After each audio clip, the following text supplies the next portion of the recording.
انصاف کا، عدالت کا، کہ عمر بن خطاب بازار میں گشت کرتے تھے، چکر لگا کے بوڑھا بابا ہے وہ مانگ رہا ہے لوگوں سے،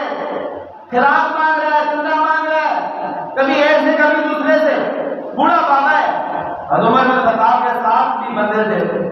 عمر بن خطاب رضی اللہ تعالیٰ عنہ کہنے لگے بوڑھے بابے کو کہتے رہو بابا جی خیر تو ہے، آپ کیوں مانگ رہے ہیں؟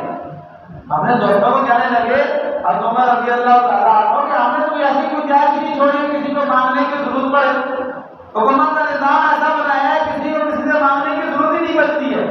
یہ بابا پتہ نہیں کیوں مانگ رہے ہیں؟ بابا جی کو بتایا کہ ہے کون میں تو یہ بتاؤ، کہا جی میں یہودی ہوں۔ فرمایا تم مانگتے کیوں ہو؟ کیا تمہارا جو ہے وہ خرچہ پورا نہیں ہوتا؟ جو بوڑھا تھا تمہارا خرچہ پورا نہیں ہوتا، تمہیں تو بیت المال سے وظیفہ ملتا ہے۔ تو اس نے کہا جی مجھے وظیفہ ملتا ہے میرا خرچہ پورا ہو جاتا ہے، میرا خرچہ پورا ہو جاتا ہے، لیکن میں مانگ اس لیے رہا ہوں حکومت کی طرف سے میرے اوپر ٹیکس بھی ہے، حکومت کی طرف سے مسلمان حکومت، آپ پتہ ہے مسلمان حکومت ہماری یہ مسلمانوں سے بھی ٹیکس دیتی ہے، کافروں سے بھی ٹیکس دیتی ہے، لیکن جو اسلامی خلافت ہے مسلمانوں سے ٹیکس نہیں لیکن مسلمان تو زکات دیتے ہیں، جو کافر اور اسلامی حکومت کے اندر ہے تبھی تو وہ زکات ہی لے سکتے ہیں، اس لیے وہ کے اوپر ٹیکس ہوتا ہے، اس لیے کہ ان کی جان مال کا تحفظ حکومت کرتی ہے۔ تو فرمایا کہ میرا ٹیکس ہے اس کے پیسے میرے پاس نہیں ہیں، میرے پاس تو وظیفہ مجھے بیت المال سے مل رہا ہے بوڑھا ہونے کی وجہ سے کہ میرا خرچہ چل جاتا ہے، لیکن ابھی ٹیکس ادا کرنا ہے اس کے پیسے نہیں میرے پاس۔ عمر بن خطاب رضی اللہ تعالیٰ نے کہا صبح جو ہے اللہ نے آنا ہے ہم اس قانون کو تبدیل کر دیں گے،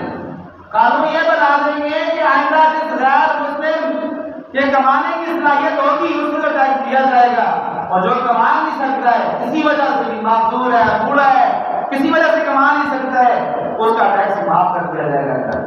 قانون ہی تبدیل کر دیا۔ اور کس کے ساتھ ایسا سنیے یہودی کافر کے ساتھ،